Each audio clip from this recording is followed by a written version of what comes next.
Hello everyone, it's Shane Kanto, your Wasteland reviewer, and I'm here to review The Secret Art of Human Flight. And this is a new comedy, fantasy, magical realism drama that focuses on a widower who's stricken by the loss of his wife.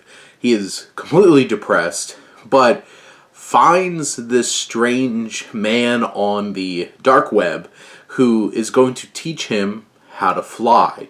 And this film is from director H.P. Mendoza and writer Jesse Orenshine. And this film, first off, is absolutely gorgeous. The specific, they have that squared off kind of frame ratio that gives us this old school, like home video-esque kind of feel. There's the texture of what looks like it was on actual film. The graininess, there's just a richness. There's a beauty in a lot of the shots. There's particular moments up in the mountains and of the sky that just breathes so much life into the story. And cinematographer Marcus Mentzer does such a great job in collaboration with Mendoza bringing this film to life in such a gorgeous way. The story is really about grief and processing. And our main character, Ben, has his sister, Gloria, and her husband, who's a cop, having this one perspective on what he needs to do. He meets one of his now deceased wife's old friends, Wendy, who gives him new perspectives. And then he has Mealworm, his trainer in this new experience of trying to fly.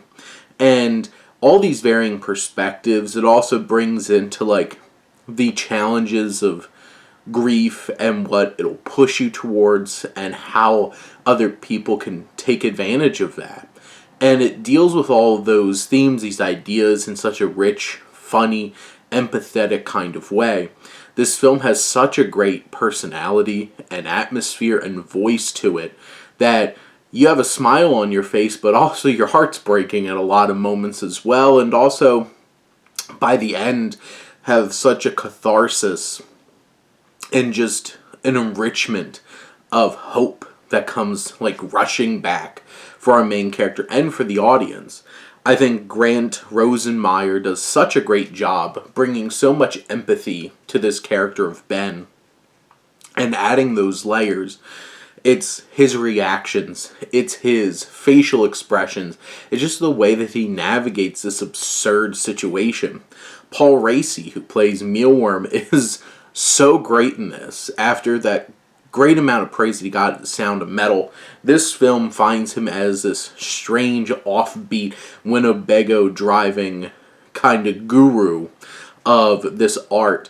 And there's a lot of pain underneath the intensity. There's a lot of pain underneath the snarkiness and the smiles. And there's a lot of mixed emotions that Mendoza's able to balance. You have some great moments of remembering back to Sarah, the deceased wife, played by Raina Hardesty, who brings so much personality into a role that's very minimal on screen, but it allows the audience to really understand why Ben's in so much pain and misses her so much. You have Maggie Grace, who, of Taken fame, who's Wendy, this friend who helps Ben realize some other perspectives. And those moments are really enriching, and I feel like her performance is really empathetic. Lucy DeVito plays Gloria, the sister, which is a lot of fun. But this duo of Rosenmeyer and Raci are the ones that really bring so much to this. In the film dealing with this magical realism, you really question what's real and what's not. And there's a sense of mystery about it. This film might not give you a complete idea of what exactly is or not. Or is it? I don't know. You might have to watch. I'd certainly recommend it. But by the end, there's just so much release of all of this pain that's been building up throughout this whole entire film, and it feels so impactful and poignant. This film is quirky and offbeat and strange and just balancing the magical realism, the comedy, the hurt, the pain, the drama, all in a perfect way. Mendoza and Orenshine combine this great story with great execution to just breathe so much life into a story about overcoming the loss of life and trying to find life again. But those are my thoughts on The Secret Art of Human Flight. Let me know what you think, and let's talk some movies. But thank you as always for tuning in and supporting your Wasteland reviewer.